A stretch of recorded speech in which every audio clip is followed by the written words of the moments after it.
અમરેલીના જાફરાબાદમાં યુવકની મોતનો મામલો હાલ પ્રકાશમાં આવી રહ્યો છે। અમરેલીથી સમાચાર મળી રહ્યા છે। જાફરાબાદના યુવકના મોતનો મામલો પ્રકાશમાં આવી રહ્યો છે।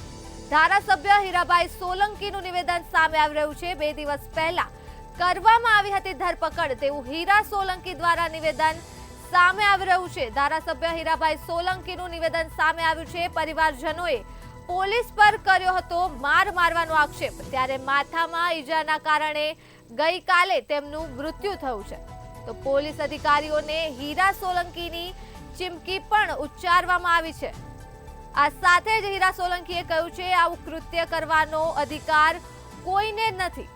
જો આવું કર્યું હશે તો કોઈને બક્ષવામાં નહીં આવે તેવું હીરા સોલંકી દ્વારા મોટું નિવેદન સામે આવી રહ્યું છે। તો અમરેલીના જાફરાબાદના યુવકનો મોતનો મામલો હાલ પ્રકાશમાં આવી રહ્યો છે, ત્યારે ધારાસભ્ય હીરાભાઈ સોલંકીનું નિવેદન સામે આવી રહ્યું છે। હીરાભાઈ સોલંકીએ કહ્યું 2 દિવસ પહેલા કરવામાં આવી હતી ધરપકડ, ત્યારે પરિવારજનોએ પોલીસ પર કર્યો હતો માર મારવાનો આક્ષેપ, તો માથામાં ઈજાના કારણે ગઈકાલે તેમનું મૃત્યુ થયું છે।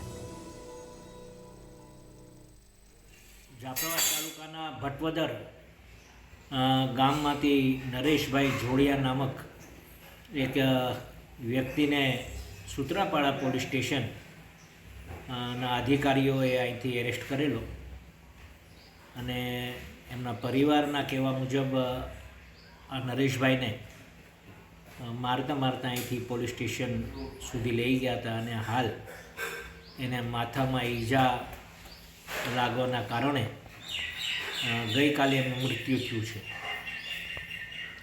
જે કોઈ કેસમાં લઈ ગયા હશે પૂરી વિગત મારા ધ્યાન ઉપર આવી નથી, છતાં પણ જો આ બાળકને મારવામાં આવ્યો હશે તો હું આ અધિકારીને સ્પષ્ટ કહેવા માગું છું કે આવી કૃત્ય કરનારી અધિકાર આપને કોઈ આપ્યો નથી અને જો આવું કર્યું હશે તો કોઈને બક્ષવામાં પણ નહીં આવે અને સરકારમાં રજૂઆત કરી અને જેટલી વધારેમાં વધારે શિક્ષા થઈ શકે એ દિશાએ હું કામ કરવાનો છું।